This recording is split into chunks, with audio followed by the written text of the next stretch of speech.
तो दोस्तों आज हम फिर से आपके लिए लेकर आए हैं देश दुनिया की तमाम ताज़ा बड़ी खबरें। सबसे पहली बड़ी खबर में आपको बताएंगे दोस्तों कि उज्जैन के तराना में हिंदू मुसलमानों के बीच भड़की हिंसा, कई दर्जनों गाड़ियां जली, पुलिस ने हिंसा पर पाया काबू, 5 लोगों को पुलिस ने कर लिया है गिरफ्तार। बिहार में कभी भी टूट सकता है महागठबंधन, कांग्रेस के नेताओं ने आरजेडी से अलग होने की राहुल गांधी से की मांग। इस्लाम के नाम पर लड़ा जाएगा बांग्लादेश में चुनाव, जमात ने प्रचार के पहले ही दिन कुरान की तिलावत की और खूब पढ़वाई फातिया। तेजस्वी यादव की बिहार में चुनाव हारने के बाद घटाई गई सुरक्षा, बड़े भाई तेज प्रताप बोले घटा दिया तो इसमें हम क्या कर सकते हैं, हमारे कहने पे कोई बढ़ थोड़ी न जाएगी। 1984 के सिख विरोधी दंगों में कांग्रेस नेता सज्जन कुमार को कोर्ट से बड़ी राहत, कोर्ट ने एक मामले में किया बेइज्जत बरी। तो दोस्तों सभी खबरों को आपको एक एक कर बताने वाले हैं, वीडियो को लाइक कर चैनल को सब्सक्राइब कर दें। इसे भी बढ़ दो दोस्तों अगली खबर की ओर। तो उज्जैन के तराना में हिंदू मुसलमानों के बीच भड़की हिंसा। जी दोस्तों आपको बता दें कि मध्य प्रदेश के उज्जैन के तराना में जुमे की नमाज के बाद हिंदू और मुसलमानों के बीच झड़प हो गई है।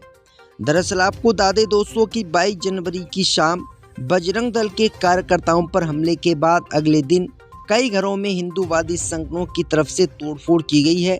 दोनों पक्षों की तरफ से लाठी डंडे और तलवारें भी निकाली गई थी। दोनों पक्षों की ओर से जमकर पत्थरबाजी हुई है और गाड़ियों को आग के हवाले कर दिया गया है। वहीं आपको बता दें कि सिर्फ 2 पहिया वाहन ही नहीं बल्कि बसों को भी आग के हवाले कर दिया गया। बाद में अग्निशमन विभाग ने आग पर काबू पाया है। वहीं आपको बता दें दोस्तों कि उज्जैन के तराना में हुई सांप्रदायिक हिंसा के मामले में 6 में से 5 आरोपियों को गिरफ्तार पुलिस ने कर लिया है। आरोपियों ने हिंदूवादी संगठनों के नेताओं पर जानलेवा हमला किया था। तो ये बड़ी अपडेट आ रही दोस्तों। इसे भी बढ़ते दोस्तों अगली खबर की ओर। तो बिहार में टूटेगा महागठबंधन, कांग्रेस में तेजस्वी यादव की आरजेडी से अलग होने की मांग तेज। जी दोस्तों आपको बता दें कि बिहार में महागठबंधन टूटने के कयास लगाए जा रहे हैं। कांग्रेस के अधिकतर विधायक एवं कई नेताओं ने लालू एवं तेजस्वी यादव की पार्टी आरजेडी से नाता तोड़ने की मांग तेज कर दी है। नई दिल्ली में शुक्रवार को हुई बैठक में बिहार के कांग्रेस विधायकों ने लोकसभा में नेता प्रतिपक्ष राहुल गांधी और पार्टी के राष्ट्रीय अध्यक्ष मल्लिकार्जुन खड़गे समेत आला नेताओं के सामने ये बात रखी है। कांग्रेस के अधिकतर विधायक आरजेडी के साथ रहने के मूड में नहीं है। राहुल गांधी ने भी शुक्रवार को कांग्रेस मुख्यालय में आयोजित बैठक में पहली बार पार्टी के सभी 6 नवनिर्वाचित विधायकों से मुलाकात की। खड़गे ने उनमें से पार्टी में टूट की अफवाहों पर सवाल किए, जिसे उन्होंने सिरे से खारिज कर दिया। हालांकि कांग्रेस विधायकों ने आरजेडी और कांग्रेस के संबंधों को असहज और घातक बताया। अब उम्मीद जताई जा रही दोस्तों कि कांग्रेस पार्टी जल्दी आरजेडी से गठबंधन तोड़ सकती है और अलग अपनी राह पर चल सकती है। इसे भी बढ़ते दोस्तों अगली खबर की ओर। तो इस्लाम के नाम पर लड़ा जाएगा बांग्लादेश में चुनाव, अल्लाह का शासन, मुसलमानों ने की मांग। जी दोस्तों आपको बता दें कि बांग्लादेश में 13वें राष्ट्रीय चुनाव की सरगर्मी तेज हो गई है। 12 फरवरी को होने वाले संसद चुनाव और जनमत संग्रह के लिए प्रचार अभियान भी 10 फरवरी तक चलेगा। इस बीच जमात इस्लामी ने गुरुवार को अपने चुनाव प्रचार का शंखनाद किया। पार्टी प्रमुख शफीकुर रहमान ने ढाका के मीरपुर के आदर्श स्कूल मैदान में विशाल रैली का आयोजन किया, जिसने सभी का ध्यान खींचा। रैली की शुरुआत कुरान की तिलावत से हुई। कार्यकर्ता गुलामी या आज़ादी के नारे लगा रहे थे। मीरपुर में रैली के कारण यातायात भी ठप हो गया था। जमात और उसके छात्र संगठन छात्र शिविर के कार्यकर्ता ट्रकों और पिकअप वैन से पहुंचे। उनका संकल्प था कि अल्लाह और कुरान की स्थापना बांग्लादेश में होनी चाहिए। वहीं आपको बता दें कि जमात और इस्लामी ने कहा कि बांग्लादेश में अल्लाह का शासन होना चाहिए और कुरान और शरीयत के हिसाब से बांग्लादेश चलना चाहिए।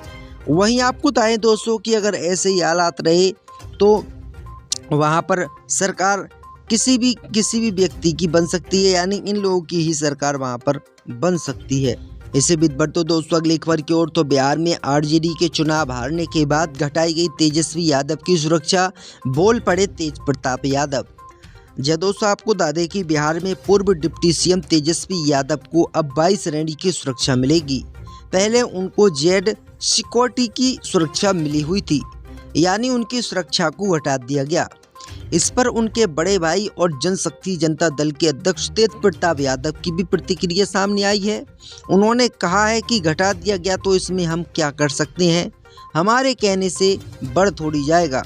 उन्होंने कहा है कि जो है बसंत पंचमी की उन्होंने बिहार और देशवासियों के लोगों को शुभकामनाएं भी दी हैं।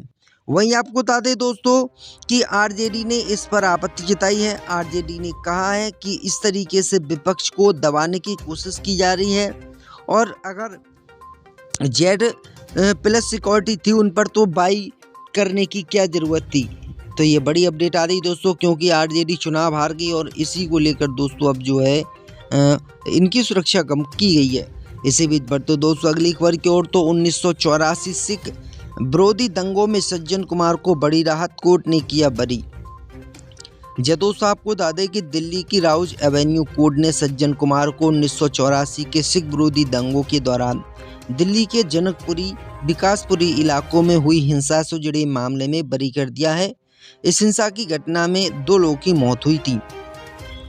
मामले पर सुनवाई के दौरान आरोपी पूर्व कांग्रेस नेता सज्जन कुमार ने अपने बचाव में कहा था कि वह निर्दोष है और कभी इसमें शामिल नहीं था, ना ही सपने में भी शामिल उन्होंने होने की सोची थी। सज्जन कुमार ने कहा कि मेरे खिलाफ एक भी सबूत नहीं है।